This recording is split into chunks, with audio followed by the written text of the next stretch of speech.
What up, movie lovers? This is Heisenberg here with another video DVD update. Not really a DVD update. This is kind of actually something a little different. I decided to do something really cool. Right now, I'm going to give you my top 5 movies that made me cry. Now, probably wondering why make such an odd video to discuss why this topic, you know?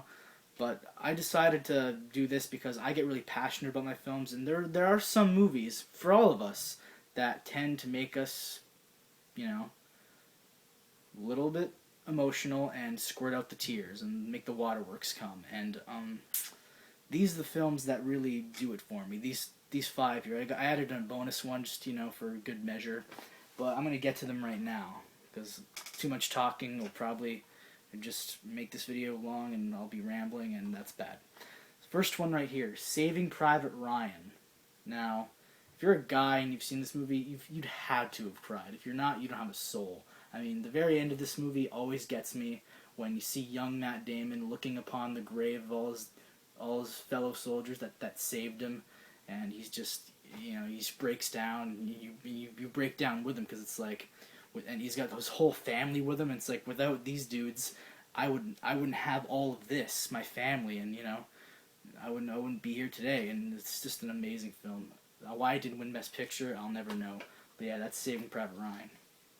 Always gets me going. Second one here, Warrior, with Tom Hardy and Joel Edgerton. This movie is a very unexpected one for me because it was a recent movie, and it's a movie about MMA. I couldn't give a fucking rat's ass about MMA. I find the whole thing stupid, but this is really cool. I love this movie. It always gets me going because it's like they're brothers and they got to fight near the end, and he's fighting to raise money to get money to help his dead friend in Iraq, his dead friend's family. He's fighting to help his own family because they're in massive debt, and he really he at the same time he's got to beat his brother, but he also wants to make up with his brother because they haven't spoken in so long, so many years, and this is a really good. Not only is this a really good guy movie, but it's also a really good dysfunctional family movie, and this movie always gets me. It's so fucking good. Warrior. Now this movie here, I think this movie is just I try to avoid watching it sometimes because I know it'll always make me cry. The scene always does it, and near the very end, and that's to Running on Empty.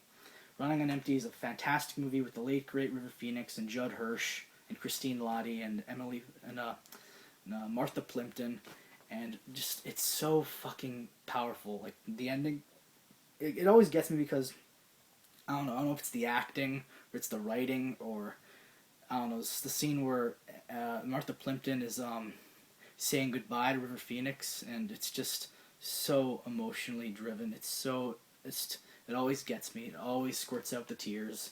And this movie is a really good watch too. I'd recommend it to anybody who wants to have a good cry. It's quite amazing. Alright, fourth one here. It's a Criterion, and it's Paris, Texas. A great Wim Wenders film. A brilliant movie with Harry Dean Stanton and Natasha Kinski and Dean Stockwell.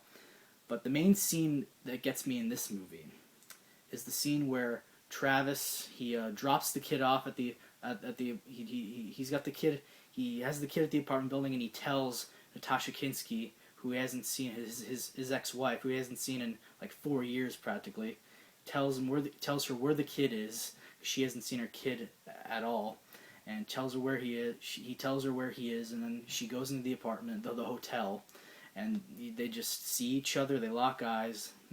She heads over to the kid, and he recognizes her instantly.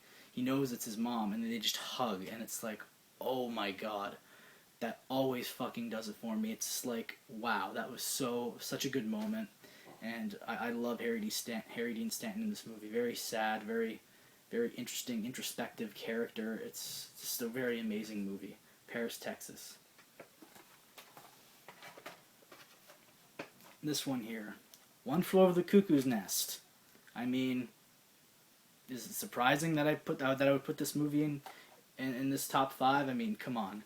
You know which scene I'm talking about. The very last scene where not to give anything away. I think now you know what I'm gonna explain it because if you haven't seen this movie, that's your own fault. Like the very last scene where Chief kind of puts R.P. McMurphy out of his misery because that's when he realizes like, oh my God, they made him into a vegetable. They took out all the good parts of his brain and they fucked him up for good because that's the way mental institutions were back then. They were just fucking awful, sick people who mistreated these poor people, and it's just awful how that system worked. And this just kind of goes to show you how that system is at the time wasn't very good, and it's heavily corrupt. And this movie just always gets me. The very ending, it's also kind of like a happy kind of a feeling in the end because Chief gets out of there. He just takes the sink, throws it out the window, and fucking just, like bolts it, just goes for it, and fucking gets the fuck out of there. And in honor of McMurphy, it's such a great movie. And that's One Flew Over the Cuckoo's Nest.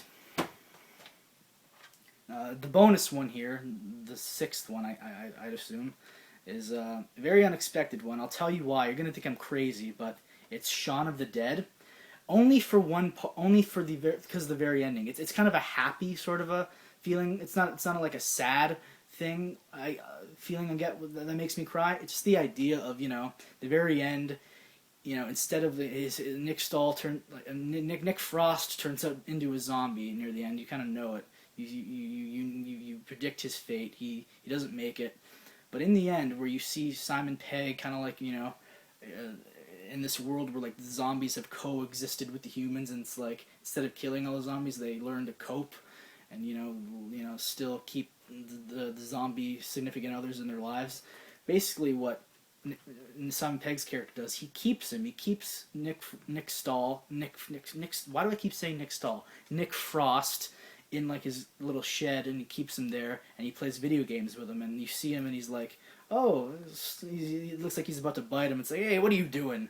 And then and then they just go back to playing video games, and it's just this really heartwarming moment where it's like, aw, he kept him, you know what I mean? He couldn't kill his best friend, even though just because he was a zombie, and it's just such a little beautiful, cute moment for that part of the movie, and it's really special to me. I don't know why. It always gets me. It always makes me cry tears of joy. So that's Shaun of the Dead. And that would do it for the top 5, or rather top 6, films that made me cry. And hope you enjoyed this video. I know I did.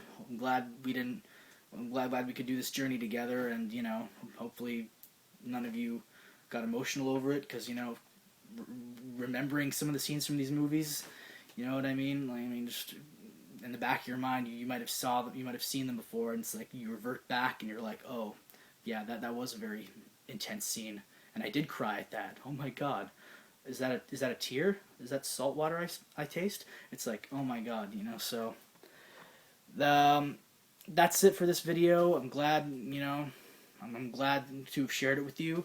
I'd appreciate if you comment below the page and down in the underballs. And, yeah, I'm Heisenberg. Keep on collecting.